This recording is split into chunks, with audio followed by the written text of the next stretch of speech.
They taped a warning to the hull of my boat claiming it was illegally moored. I read it, smiled, and looked out over the lake I've owned for 20 years. It started with water, still, calm, a mirror of the sky.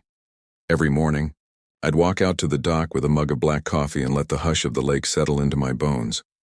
For a man who spent his life drafting contracts for people who never read them, that silence was all the reward I needed. My name's Adam Malik, 58 years old, real estate lawyer turned lakefront retiree. I bought the property back in the early 2000s. Not just the cabin, not just the dock, but the entire body of water itself. 60 acres of glimmering, state-registered, privately owned lakefront, carved out of old timberland through a string of acquisitions most folks didn't even notice at the time. That was the point. I didn't buy the lake to develop it. I bought it for peace, for privacy, for mornings like this. So when the HOA formed, 5 years ago, not for my land but for the new development on the opposite shore, I didn't pay much attention. Their bylaws didn't apply to me. Different plat, different parcel, different zoning. I wasn't part of their community, and I had the deeds to prove it, but that didn't stop them from noticing my boat. It was a modest vessel, nothing flashy. A 22-foot cuddy cabin cruiser I'd restored myself, white with a faded navy stripe. I kept it tied to the dock I'd built with my own hands. No gas station, no rentals. Just me, the water, and the occasional sunset cruise. Until one morning a fluorescent orange notice flapped in the wind, duct taped to the hull like a scarlet letter. Unapproved mooring. Violation of HOA Marine Code 317. Remove immediately. Or face fines. It had no signature. Just an HOA letterhead and a number to call. I stood there, coffee cooling in my hand, rereading the words. There was something almost laughable about it. The arrogance of claiming jurisdiction over something they had no legal right to control. But more than that, there was a scent on the wind I recognized, a type of audacity that comes from ignorance backed by petty authority. I called the number. A woman answered, curt and efficient. Lakeside Meadows HOA, this is Pam. I introduced myself, asked in the gentlest voice I could muster why my private dock was receiving notices from a board I'd never consented to join. There was a pause. Paper shuffling. Oh, are you on lot 7? We've had some complaints about that boat being unsightly. It disrupts the natural viewshed for our members. It's not in compliance with our marine aesthetic guidelines. I own the lake, I said, flatly. The entire lake, including the body of water in front of your development. Another pause.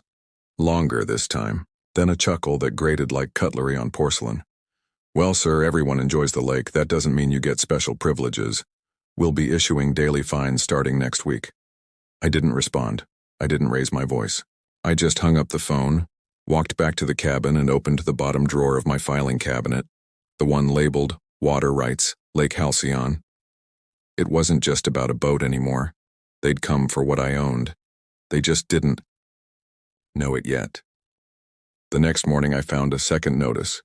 This one had been stapled to one of the wooden beams on my dock, right above the cleat where the boat was tied off.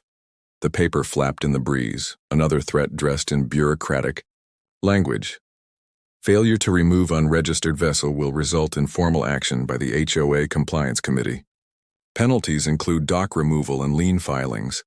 I ran a hand over the staple, then down the post. These people weren't just playing pretend, they were escalating. Still, I said nothing. I simply pulled out my phone, took photos of the paper, the staples, the timestamp, and then walked the shoreline. Quietly, thoughtfully. Across the lake I saw them. 4 newly built homes lined the eastern bank, tall, sterile constructions of vinyl siding and bloated balconies, the kind that always claim to be lakefront luxury, but never mention that the lake isn't theirs.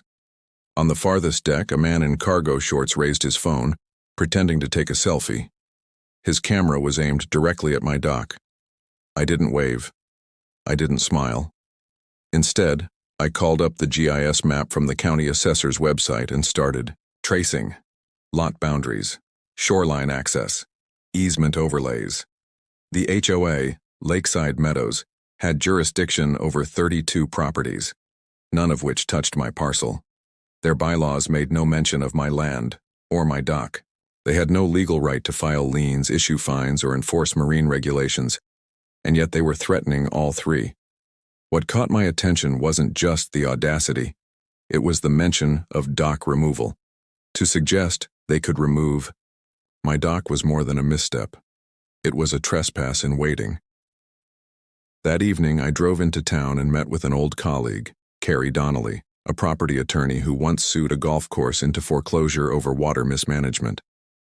I handed her the photos, the notices, and copies of my deeds going back to 2003. She raised an eyebrow. They really don't know who they're dealing with, do they? I said nothing, just handed her the final piece, the riparian rights survey from when I purchased the lake. It clearly established my ownership of the lake bed, water surface, and any structures erected with municipal permits. I even had a copy of the original variance from the county allowing me to maintain the dock year-round. They're not just wrong, she said. They're walking into a legal buzzsaw. Over. The next week, the HOA made their move. They sent a man, bald, red-faced and eager, wearing a neon green vest and holding a clipboard.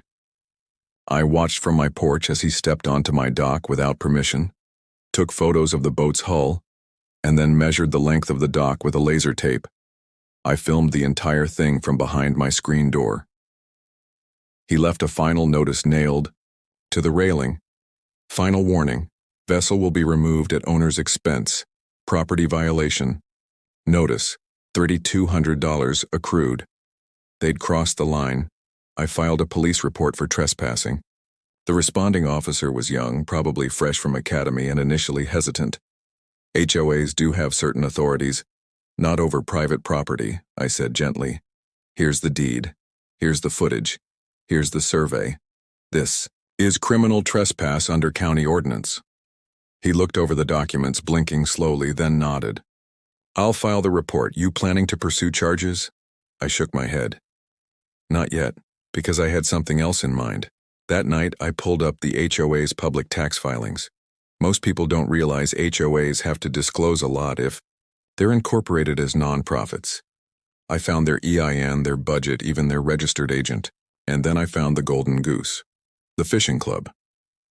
Turns out the Lakeside Meadows HOA had made a deal with a local fishing association to sell exclusive member rights to fish on the lake. They'd posted signs around their development. Private lake access, members only, catch and release required. They'd even built a small floating dock off their end with benches and rod holders, which meant one thing: they were illegally profiting off land they didn't own. I printed the photos, highlighted the posts, pulled the permit records from the county office. No authorization for dock construction, no commercial activity license, no waterway usage agreement. I handed everything to Carrie. This, she said, flipping through, the file is not just civil. This is criminal. We drafted the cease and desist that night, served it via courier the next morning to the HOA board president, a smug man named Craig Waller who lived in the biggest house in the development, complete with faux pillars and a flagpole he'd probably never earned. He didn't respond, not at first. But the next day the signs disappeared, and the day after that so did the fishing dock. Yet not once did I hear an apology. Not a knock on my door, not a phone call, not even an anonymous note. They'd violated my rights, trespassed on my property, tried to fine me, threatened to remove my personal belongings, and still they thought they could sneak away quietly. They were wrong, because I wasn't finished. 3 days later, I filed the injunction. It wasn't just about the dock or the notices anymore. It was about setting a boundary they could never cross again. And the best way to draw that line wasn't with words. It was with legal precedent. The complaint was simple but airtight. Trespass, harassment, misrepresentation of authority, and illegal commercial use of private property. Carrie helped me attach everything: photos, maps, the video footage, the lake deeds, the unauthorized fishing, club brochures. I even included screenshots of HOA emails we'd obtained through a records request that revealed something almost laughable. They knew I wasn't part of their HOA. There was a forwarded message between board members saying, "His parcel isn't technically under us, but we can try to bluff him into compliance." That line sealed it. We submitted the lawsuit to the county court and requested a temporary restraining order against the HOA board to halt all contact, citations, and enforcement against my property until the matter was resolved. The judge reviewed the materials that same day. The TRO was granted by 4 p.m. I laminated a copy and posted it at the foot of my dock. The silence from across the lake grew louder. But the best part? The media picked it up. A small local paper, the Halcyon Courier, ran the headline, "Lake. Owner files suit against HOA over alleged trespass and fake fines." The journalist had called me for comment, but I didn't say much. Just one quote, simple and clear. "I believe in quiet ownership, but when people start trying to steal your peace of mind, sometimes the only way to get it back is in court." Story spread faster than I expected. HOA horror stories were always good clickbait, and this one had everything.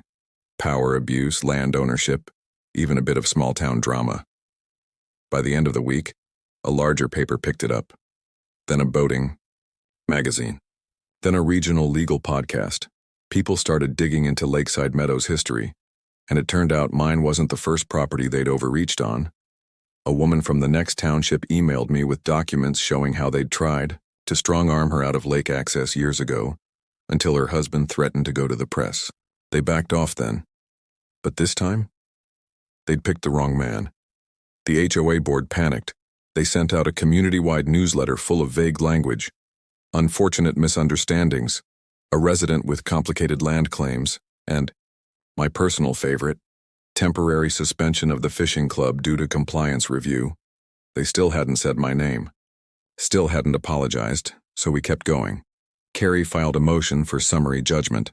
By now the evidence was overwhelming. The court granted our request for expedited proceedings.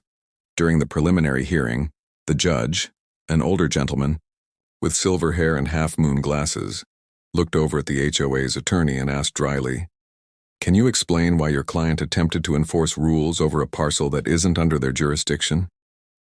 The HOA's counsel floundered. "It was a mistake. Miscommunication within the board." The judge raised one brow.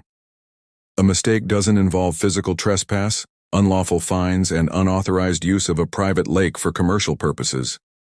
He turned toward me and nodded slightly. "We'll proceed." And we did. A week later, I got the email I'd been waiting for. The HOA's insurer, likely terrified of the mounting legal costs and the optics of a public trial, offered settlement. They agreed to pay damages for trespass, issue a formal apology letter, and, this was my condition, dissolve the fishing club and ban any future attempts at regulating the lake or its perimeter without my written consent. It wasn't about the money. It was about setting the law in stone. Carrie smiled as she slid the agreement across the table. You just turned their little empire into a cautionary tale. But the best moment came quietly. One morning, not long after the settlement was signed, I stepped out onto the dock again. Same coffee mug, same still water. And there it was, a small boat pulling up to the HOA shore, quietly hauling away the last of their fishing signage. No more member rules. No more fake citations. Just water. Mine. And then something unexpected happened. Craig Waller, the HOA president, walked down from his property. No clipboard, no vest. Just a man in khakis and loafers, holding a white envelope. He stopped at the invisible property line. Didn't step foot on my land. "I came to deliver this in person," he said, holding the envelope. Up like a peace flag, I didn't move, just nodded. He placed it carefully on the stone at the edge of the shoreline, then backed away. I picked it up after he left. Inside was a letter, typed, formal, full of legal phrasing, and yet the final sentence stood out in plain, human ink. "We regret the actions taken and hope to avoid any future conflict. Respectfully, Craig Waller." No apology for the lies. no guilt for the threats. But that sentence, hope to avoid future conflict, was all I needed.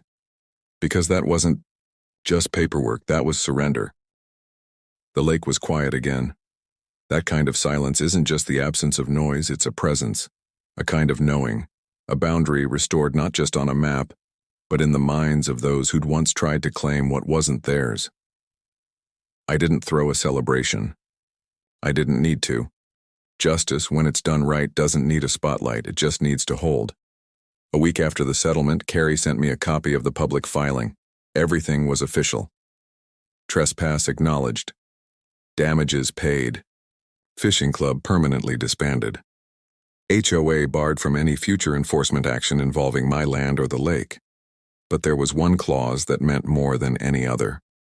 One that made me quietly close the folder and set it down on the kitchen counter with a steady hand. Lakeside Meadows HOA shall, under court order, record an amendment to its charter acknowledging the exclusion of Parcel 38L, plaintiffs, property, from its jurisdiction, in perpetuity. That word, in perpetuity, stuck with me, not just for now, not just until they reorganized or elected a new board, but forever. They'd finally been forced to say the words out loud. They never owned this lake, and now they never would. Weeks passed. Life settled. I spent more mornings on the dock again, this time with nothing weighing down the quiet. Ducks returned. Fishermen from neighboring counties came by sometimes, always respectful, always asking permission. A few old neighbors even dropped by with fishing rods and a bottle of sweet tea. Turns out not everyone on the HOA's roster agreed with what the board had done. One man, Henry, retired Navy, quiet guy with a handshake like a vice, offered something I didn't expect. We knew it wasn't right, he said, but folks are scared to speak up around here. What you did? It gave us some air back. That stayed with me. It wasn't just about me anymore. It was about the quiet majority who had felt bulldozed for too long. Over docks, flower beds, mailboxes, fences. People tired of living on land they technically owned, but couldn't touch without some clipboard warrior writing them up. A month after the final settlement, I received a certified letter. I opened it slowly, not out of fear, but respect. It was from the county. Inside was the updated land deed, freshly registered, with a highlighted note from the clerk's office. Private lake access and ownership rights affirmed. Non-HOA parcel. I smiled. It had taken months. Courtrooms, filing fees, a stack of paperwork the height of a milk crate. But this piece of paper, this one, was the final lock on a door that would never be opened again by anyone but me. Stood at the edge of the dock that evening with that deed in my hand and let the last of the tension leave my shoulders. Across the water, the old HOA fishing shed was empty now. Lights off. Signboard taken down. The place looked honest. For the first time in years, they hadn't rebuilt it. They hadn't dared. Instead, they put up a small faded sign, private property, do not enter without permission. Funny how the language shifted once it wasn't in their favor, but I wasn't bitter. Not anymore. Because in the end, this wasn't about punishment, it was about presence. About taking back something no one has the right to steal. Not with threats, not with lies, not with some plastic badge and a self-important vest. It was about peace, earned, defended, and now kept. And maybe that's what people like them never understand. Power doesn't come from posturing or paperwork. It comes from knowing who you are and what's truly yours. So now, when I walk the shoreline in the early morning, coffee in hand, the ripples on the water speak differently, not of battles or lines drawn in the mud, but of something settled. Still, mine. And when I see a boat out past the reeds, I don't reach for a phone or clipboard. I just nod, because the lake knows. And so do they. They tried to make me move my boat, but now? They can't even fish here without asking.